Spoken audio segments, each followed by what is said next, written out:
Drafting with Numot is brought to you by CoolStuffInc.com and GatheringMagic.com. Explore the game. Alrighty, here we are for round one of this Oath of the Gatewatch draft number 1. Opponent won the die roll, opted to draw, and I cannot keep a 1-lander, unfortunately. A 2-lander. Well, I'm gonna have to keep this, but we're gonna need to draw some lands, clearly. Given that I have a 4, a 5, and a 6 in my hand. Ooh. Man, I am really tempted to get greedy and keep shoulder to shoulder, but I think we'll have to bottom it in hopes of hitting a land. The greed is real, for sure. But, Makindi Aeronaut does a decent job of holding back. Hopefully we can get that up and running. I don't know why my Makindi Aeronaut is all blacked out now. Yay, another land. It's good.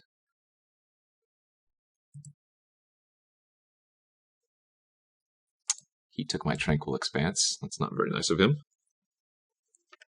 I would, in fact, call that quite rude.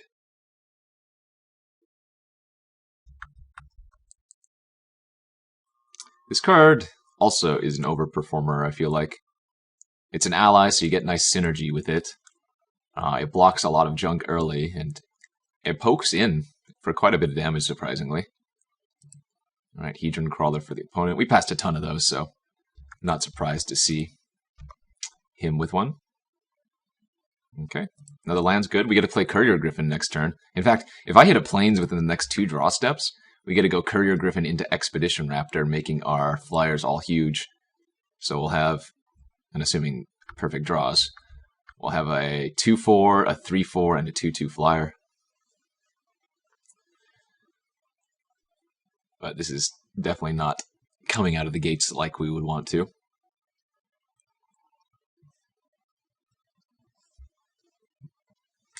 Okay, so I wonder if the opponent is splashing green or blue or solidly 3 colors. Who knows? Who knows? What do you have, sir?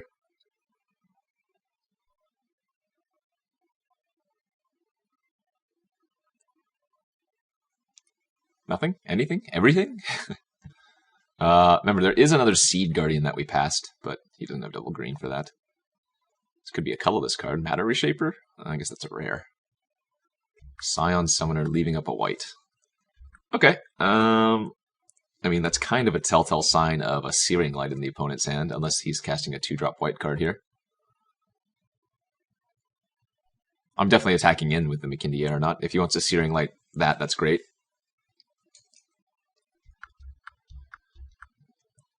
More than happy to let him do so. Okay. Let's see if you got it.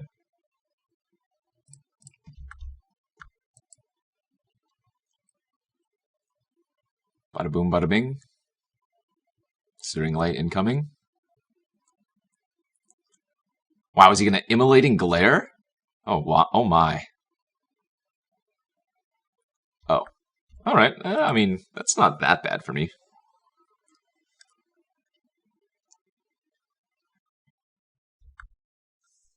Trading a Mighty Leap for an Aeronaut is much better than trading a Mighty Leap for my Courier Griffin. If I hit a Plains next turn, I'm probably still just going to cast out the Stalking Drone, I feel like. That way we can make the drone at least bigger than the Scion Summoner as well, and get extra value with the Expedition Raptor.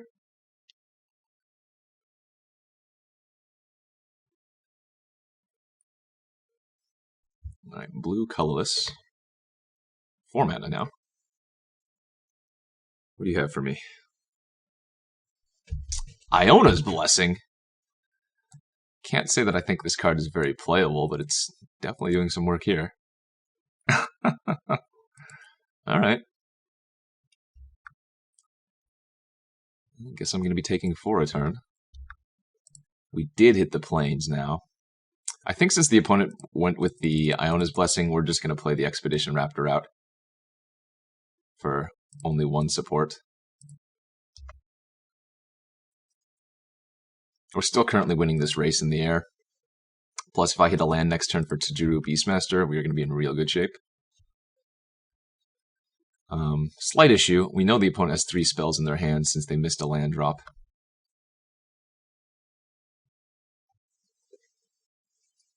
So +2/+2 Vigilance and can block an additional creature. Luckily for me, our game plan is currently flying.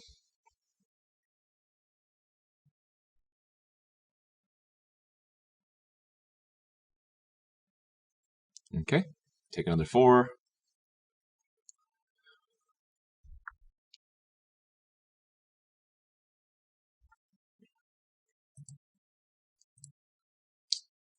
And hopefully he just does something irrelevant. 3 mana. What do you got? Appa Protector. That is, in fact, irrelevant. Blighted Steppe was actually a great draw. Yeah, it lets us cast the Beastmaster here, attack in for 7. It's a colorless Sorcerer Stalking Drone, and it also is a good way to gain, like 8 life, potentially. Wow, that was... If I was going to draw a land, that was the land that we wanted to draw for sure. All right. Man, we're in business. In fact, if I draw, let's see, Captain's Hook or whatever, Captain's Claws, whatever that equipment's called, we have lethal next turn, I believe. 3, 4, 5, 6. No, we'll be 1 short. Because when I would equip it to one of my flyers, and it puts in an attacking ally, and because of the Beastmaster, we'd get +1/+1 on all of our creatures. Kind of silly. 4 mana now. Smite the Monstrous. Well, that's just rude. Alright, so we're going to take 5 here. Beastmaster down.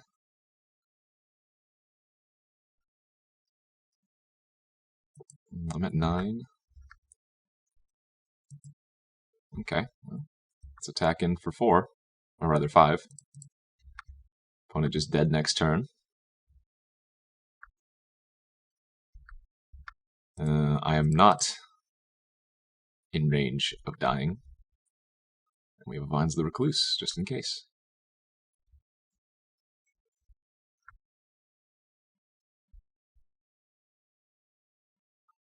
Opponent over there is still missing lands. So at least the 3 spells in his or her hand. Alright, there's land number 5. That could be bad for us.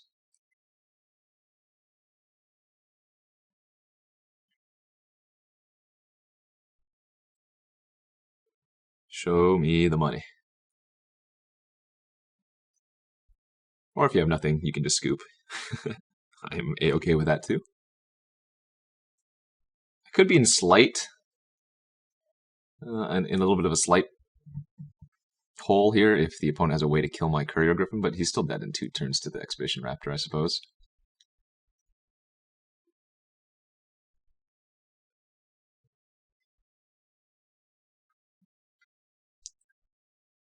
So what could he have for 5 mana that he didn't have for 4? Okay, so I have to block.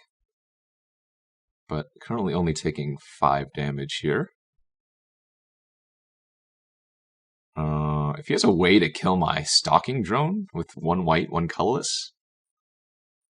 Spatial Contortion doesn't work because I have Vines, thankfully.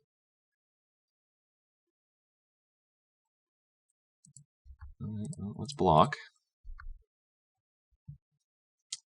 I'll go ahead and pump up my dude. And I'm actually going to use the Vines here.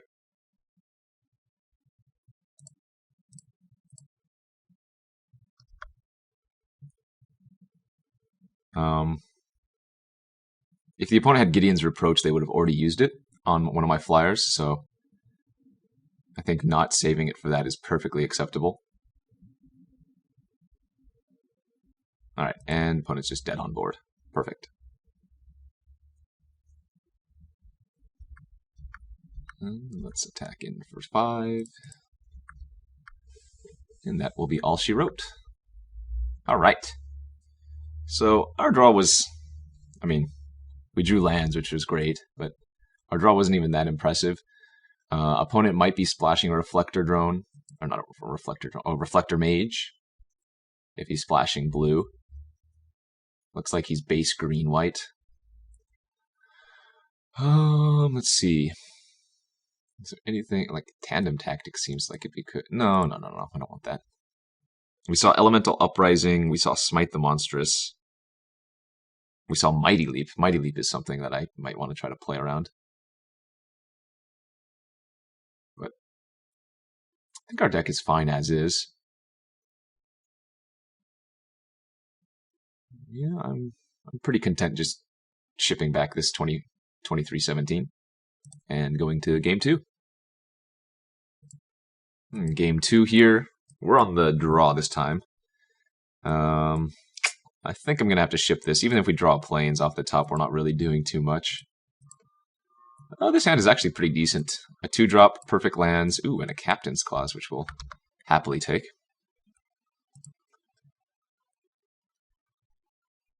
Hopefully we can just curve out into a nice Expedition Raptor. And if the opponent doesn't have any early game, then turn 2 Oran-Rief Invoker, turn 3 Captain Clause attack. Hopefully starts getting in there. Does look like he has a 2-drop though. Mist Intruder. I'm not sure if the opponent's deck is a Mist Intruder deck. In fact, that's the first blue card that we see. I guess the opponent's deck is just straight 3 colors. Elemental Uprising, Scion Summoner, Tajuru Warcaller, the Afa Protector dude, the Iona's Blessing, Hedron Crawler, Mighty Leap. Interesting. Alright, well, what are you in, Justin? Blighted Steppe. I guess that's fine. I don't really want to draw land. If he doesn't have a 2-drop here, that's great for us. We get to start keeping our tokens. No! No! You're not supposed to play something. Boo. Ooh. That's a good draw.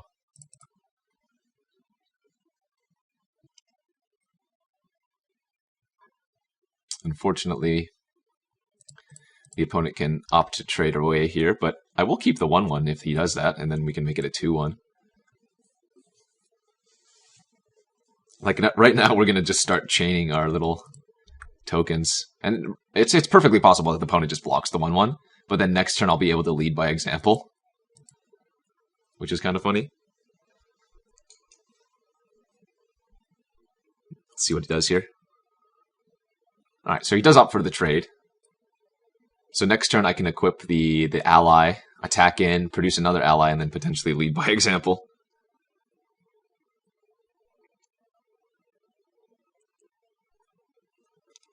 Blighted Cataract, alright.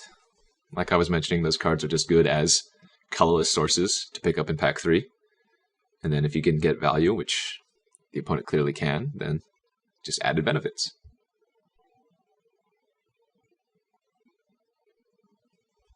Alright. What you got, opponent? What you gonna do? Still bashes in for 1, sure. Eats a Scion Summoner, that's unfortunate. And no follow-up plays. I am A-okay with this. Go to combat? Oh yeah. Value. Wow. Opponent opted to attack with a Mist Intruder last turn, which is slightly awkward now. I didn't want to use lead by example there. I want to use that as a combat trick. No real point just getting in 2 extra points of damage. Although, granted, had I used lead by example, I could make them both 3 toughness next turn. But with the opponent holding up that open mana, I don't think that was worth it at all.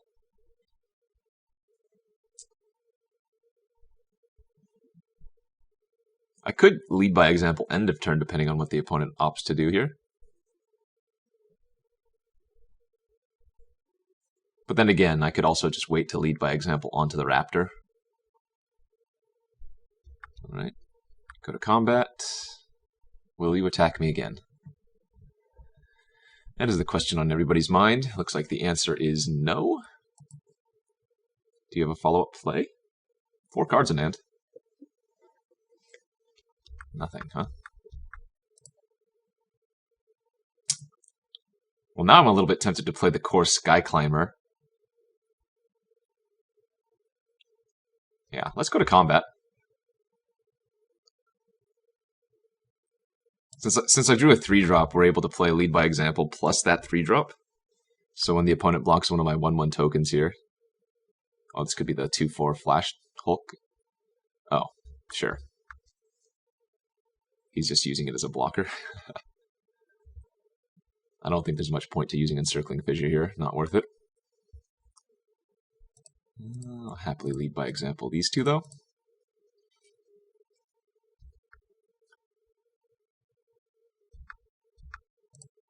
Remember, all of these tokens are all free anyways, so the fact that the opponent used Elemental Uprising to kill one is great by me.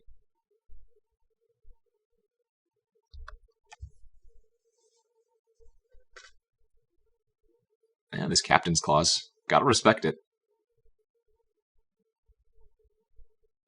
3 cards in opponent's hand. Taking my double Tranquil Expanse, though. So rude, man. So rude. Nothing? Okay.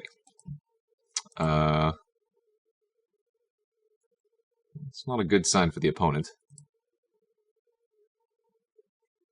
Potentially taking 9 damage next turn. Oh my gosh, that's huge. Okay, yeah. Let's make these tokens 3/3s. Let's equip to our flyer. Our pseudo-flyer.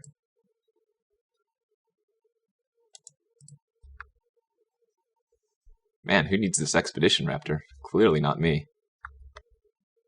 Wow. What a wrecking. This Captain's Clause has just put in so much work. Granted, the opponent hasn't done much, but like if you just get in any sort of position where you're ahead, the Captain Clause just keeps going. You know, it just makes your advantage that much more. So, pretty good first round for us. Game 2, I think, was a good showing of what the green-white support deck can do. Don't go anywhere, friends. That was only round 1. We have 2 more rounds to go, win or lose. Thanks for tuning in on this edition of Drafting with Numot. Here we are for round 2 of this OGW draft. We are on the draw. Our hand is pretty sweet. Got a turn 2 Stalking Drone with a Blighted Steppe to pump it up. Also got a Captain's Claw, Sky Climber, Embodiment. Would like to hit a white source, obviously, but yeah, Stalking Drone plus Captain's Claws might just do the work. What you got, opponent? What you doing over there, man? You kept your hand. Let's play some Magic. No? Alright, well, pause the video. Wait, he played a land! Everything is right with the world. Alright. Blue? Blue what? What are you playing over here? Seed Guardian. Probably going to be pretty good versus a blue deck, I would say. Hello? Hello, friend? Play your Magic cards, please.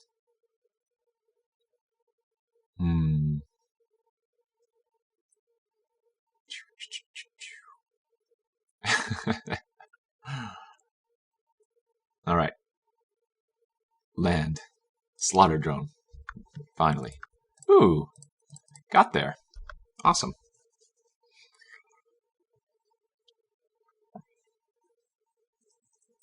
We have gotten there. Found our white source. Got some lands. Only need 1 more land for Embodiment.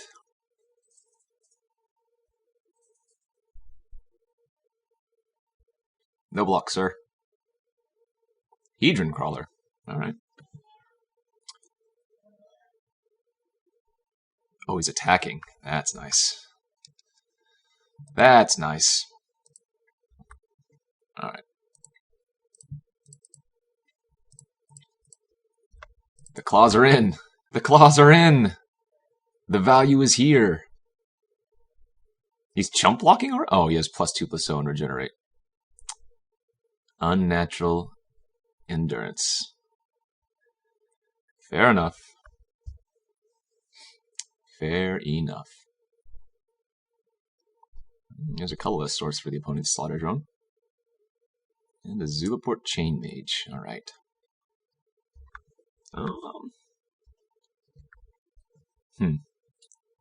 Well, I could equip here and attack in, but it would only be getting in for 2. He could just block the 1/1. I think instead I'd rather just play Seed Guardian.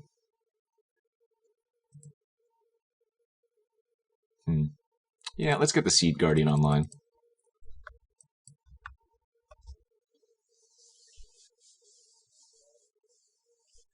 I don't mind blocking one of the opponent's creatures if he wants to attack with Zulaport Chain Mage or Slaughter Drone. Ooh, Blinding Drone is an annoying one for sure. It's going to turn off Captain's Claws on any of my creatures, should the opponent opt to do that. Thankfully, the opponent doesn't have an ally right now. I'm happy to take 2, sir.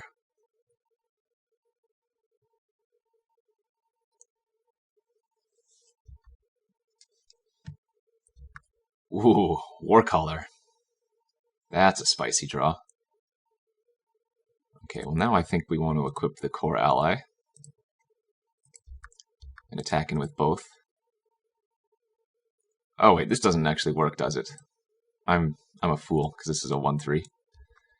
Yeah, should have definitely equipped the Captain's Claws. I guess that wouldn't have mattered. Equipping here, sure, I might get in for 1 extra point of damage, but the 1/1 still just gets blocked. I'm happy to trade for the Cutthroat if that's what the opponent wants to do. We're going to leave it equipped to the ally so that I can block the Slaughter Drone. But now we have the Warcaller plus the Captain's Claws combo, which is kind of insane.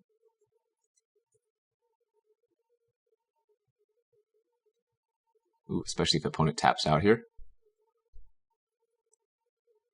Wait, what is this? This is terrifying.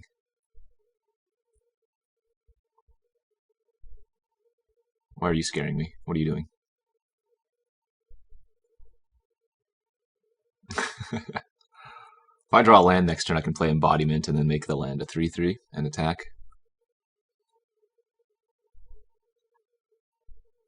He's going to tap one of my creatures? Okay. I'm just going to take all the damage here. What just happened? Slip through space? Sure. So I can't block this 4/2. I'm happy just taking 6 here. I might be able to kill the opponent this turn. Well, let's count this first. All my creatures are going to get +4/+4. 4, 8, 12. Yeah, if he doesn't have anything, we win.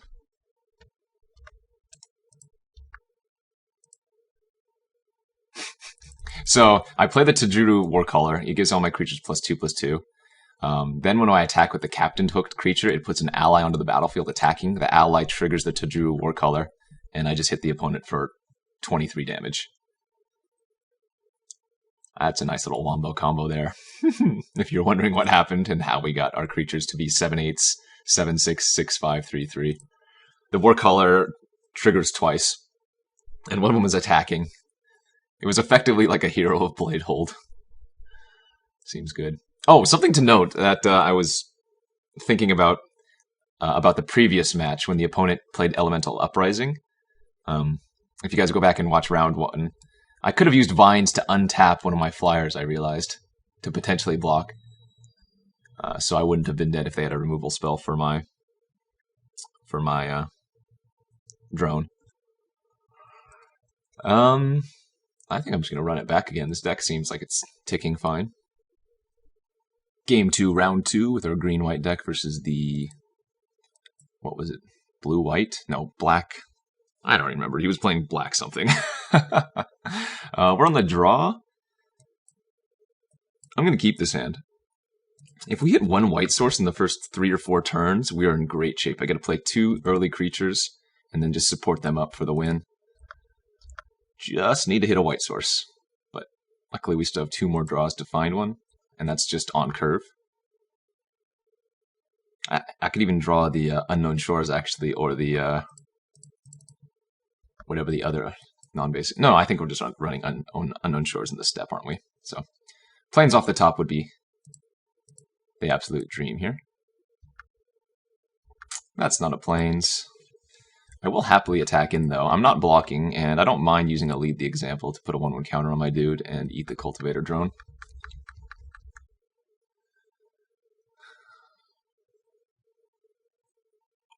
Uh-oh. Oh, sure. That's not too scary. I could fight with that if I really want to. Ooh, now that's slightly more terrifying. Don't think we want to use the aggression just yet. Ooh, well, we definitely need to hit a white source, and quickly.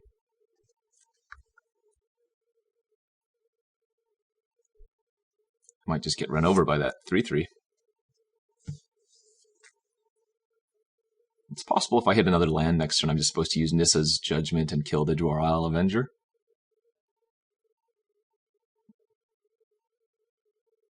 Uh-oh. Pre-combat spells are generally not a good sign. Kozilek's Translator, sure. Wow, no attacks. Oh, so the opponent thinks I have the +1/+2 and reach card. Okay. Yikes. Drawing a 7-drop is definitely not what we want to do there. I still think I'm okay if I hit a plains next turn. Question mark, maybe? Yeah, the opponent's playing around the +1/+2 and reach, which I'm perfectly fine with. It's buying me a lot of time, I'll tell you that much. But I do need to draw something pretty quickly here. Ay, ay, ay.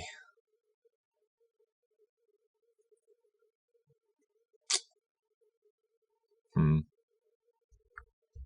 going to have to discard, but I think I don't want to cast Lead by Example or Unnatural Aggression. I think I'd rather just discard. I'm going to discard the Beastmaster, even though it's harder to cast the Cavalry. I assume I'm going to be taking at least 7 damage here from the Translator and the Channeler. Yeah, this is not good. This hand was so good if I had just ripped a plains in the first 3 draw steps. I mean, the odds of hitting a white source were pretty decent in this far. The opponent's just playing a lot of fat creatures now. Alright, well, we are going to scoop that up. Chalk that up to variance. I think I have 7 plains in the deck, but 8 white sources, because one of them's that Unknown Shores. I think we got a little bit unlucky there. 1, 2, 3, 4, 5, 6, 7. Yeah, we have 8 white sources. Okay, well, so it goes. With that many flyers, I don't actually think I have anything to bring in versus them, though. I think we just have to ship this and hope to draw a little bit better next time. Yep, this hand's pretty solid. We can get to go Scion Summoner into Saddleback Lagac. And if I could draw a 2-drop off the top, that would be really swell. Heck, if I could draw my drone off the top, that would be the best. Hey, I'm not going to complain about Nissa's Judgment. It's a very good card to have. No plays from the opponent. I do like that quite a bit. Alright, let's get the Scion Summoner out there. Next turn, we can support onto both of them. Probably only bashing in for 3, though. I doubt the Scion's going to be able to attack this turn. It might be able to, though. Okay. Ooh, we are doing it. Alright, support. I'm going to go ahead and just attack in with both. If he doesn't block, he doesn't block, and I get 2 extra damage, and it's a free roll pretty much. Yeah, this hand developed real nicely. Oh yeah, especially if he taps out here for something. Sweet. So I think... Oh, wow. I think I'd rather cast Nissa's Judgment here. Because I can support onto the Lagac and the Scion, and then the drone doesn't trade or effectively block any of my creatures. And we're just browning him here for 10. This is turn 5. Next turn I can cast the Warcaller.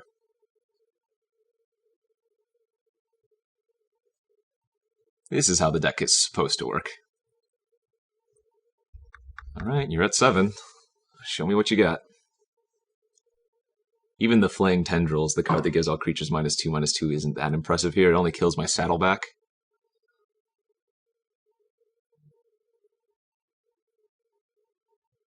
Kozilek's Translator, that's also not going to do enough here. If I draw a land, I might actually be able to win.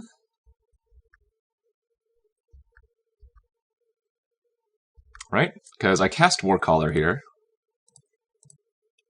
1, 2, 3. Leave up a green, and I can sack the Scion to... Oh, never mind. I'll be 1 short. Unless he doesn't block the Lagac. If the opponent doesn't block Lagac, then we win. Opponent could have also paid 1 life here to tap down the Lagac, by the way. Because the Translator, you can use it at any time.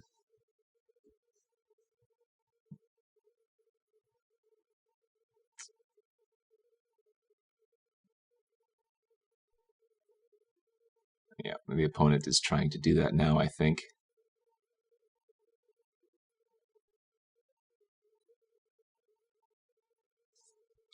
Yep, okay. Oh, now the opponent is, in fact, pretty much dead. Oh, he blocked the correct one, so I can't actually lead by example my Eldrazi. That's kind of funny.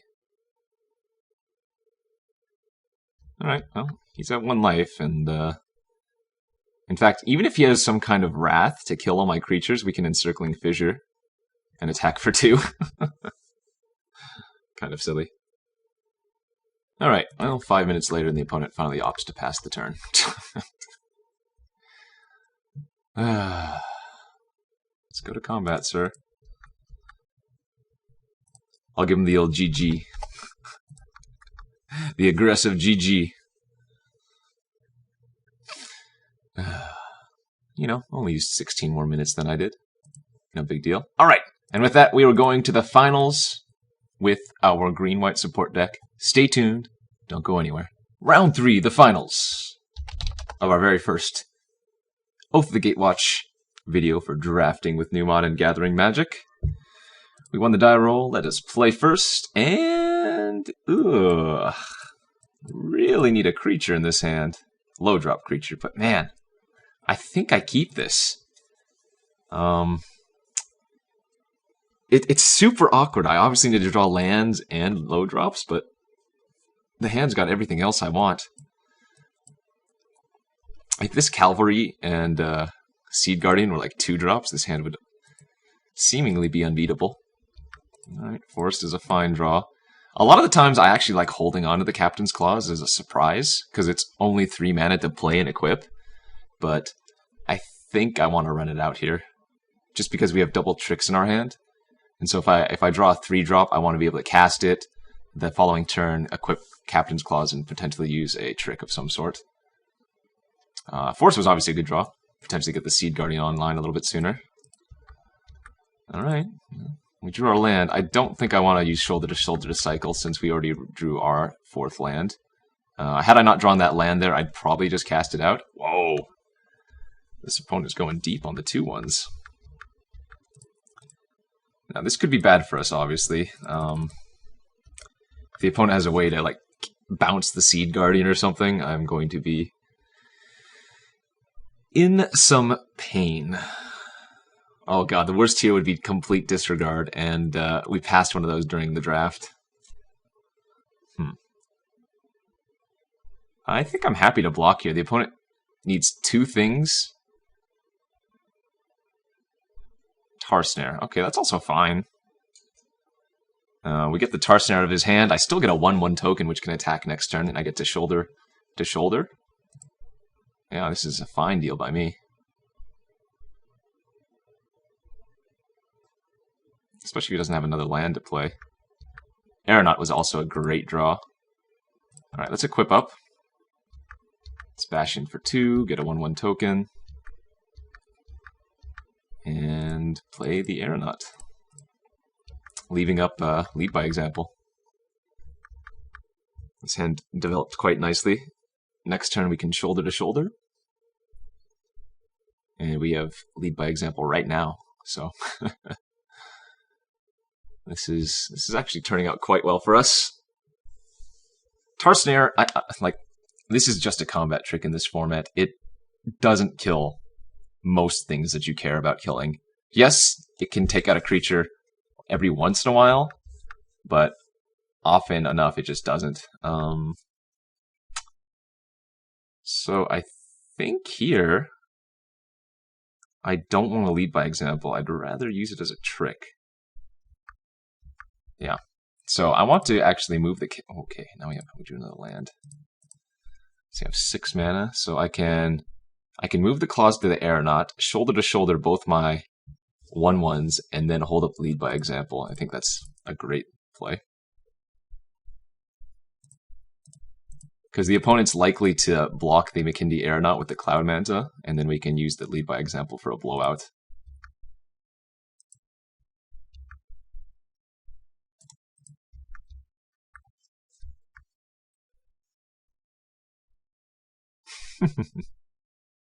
Oh, okay. Well, if he blocks the 1/1 like that, that's great too. So we can just pump up the ally, trade it away, and then give one of our other guys +1/+1 in addition.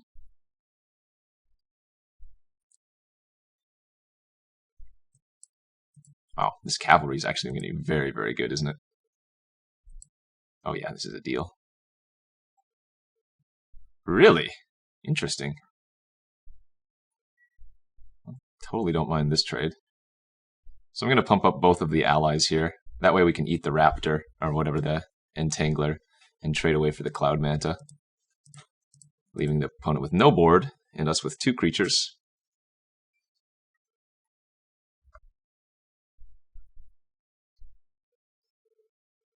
Seems good to me. Alright.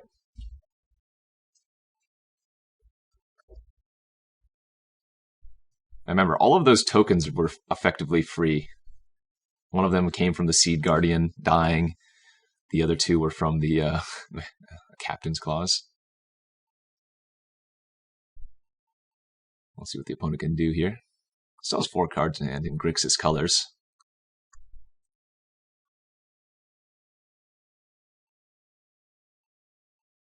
Witness the End would be a little bit annoying, but that would effectively tap them out, and I'd bash in for 6 next turn. So we're looking to be in pretty good shape. Also, if we just ever draw the Warcaller or the Beastmaster, just like in one of our previous games, we can start going off with Captain Claws and Ally Synergy.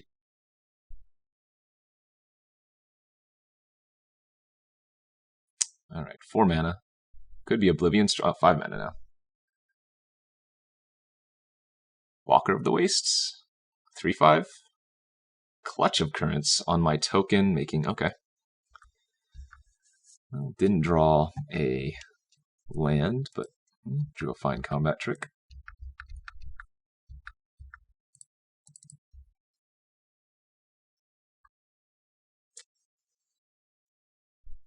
It's possible I should have actually moved the Captain Clause over to the Stalking Drone. So that next turn, because he doesn't have a flyer. So that next turn, if I draw a land, well, no. If I draw a land, I'm just going to play the Cavalry anyways, and the Stalking Drone would be big enough. Never mind. I should have moved it to the core ally, is what I should have done. That way, if I draw a land, then all of the creatures would have 3 power. And would reliably trade away with the swamp. Or whatever, the awakened land. Another 5-drop here, okay. So tapping the land. Oh, there's a Walker of the Wastes now. I'm glad I left it on my dude. Oran-Rief Invoker.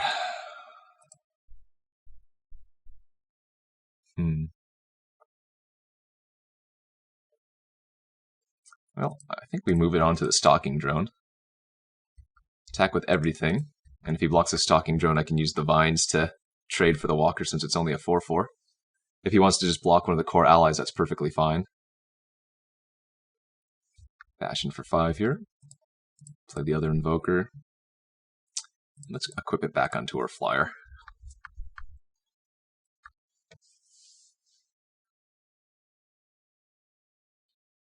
All we need is 1 land for that cavalry. Also, the opponent's just dying to this stupid Aeronaut.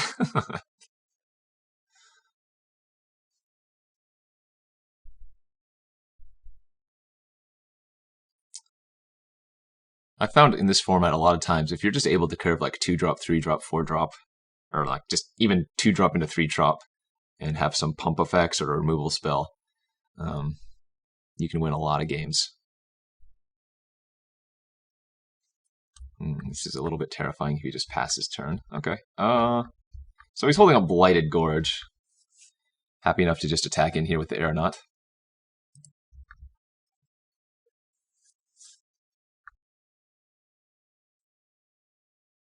Obviously he gets to eat the core ally, but whatever, we still get in for 2. And they'll play an Embodiment here, holding up Vines. Could have a counter in hand, Void Shatter. But I feel like we'd rather have the Embodiment countered than the Cavalry. Also, still the opponent is dying to Makindi Aeronaut. Value, value, value. Okay, there's a good answer. Definitely just going to be bashing in with everything next turn. Oh yeah, especially since we drew the land. So I'm not going to make the land a creature. I would rather just bolster my whole team. And that'll be a scoop. So all of our creatures were going to get +1/+1, and then we were just bashing in with everything. Even if the opponent blocked the 3 biggest creatures, they were taking 3, 4, 5, 6 damage, assuming they had nothing else in their hand. Pretty good for us. Tandem Tactics, no. Uprising, maybe. I think we probably just run it back as is, though. Our deck seems sweet. It's working out very well. Alright, game 2, round 3. We're up a game. We're on the draw. Man, this hand is just aching for some 3-drops or 2-drops. I think I have to keep this on the draw, though. But this might not pan out. Yeah, we really need to draw a creature. It's like Scion Summoner is going to be the perfect creature to draw. Alright, well, that is a creature, but it's a 5-drop. Alright, Scion Summoner off the top, 1 time. That's all I'm asking. Bam! Darn. I won't complain, though. We drew a creature that I could cast on turn 3. Even if it's not the best, and it's going to die to Reality Hemorrhage here. Don't hemorrhage me, bro. Actually, Tar Snare, too. Dies to Tar Snare. Which is a card we did see last game. Yes, indeed. Alright. So it goes. This is the saddest Reef Captain I've ever seen. Cast out the Courier Griffin here. Hopefully this doesn't die. Alright, it didn't die. So next turn I'll probably just play Lagac. No plays from the opponent. I guess I don't need to do anything then. In fact, I'm just going to attack for 2 and play Embodiment.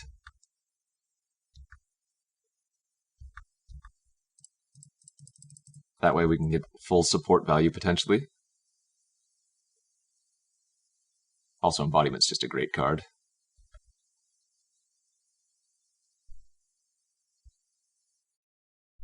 This hand seems insane, by the way. The first creature the opponent plays, I can just kill with Nissa's Judgment. I don't even think I want to kill that. I think we're just Lagacking.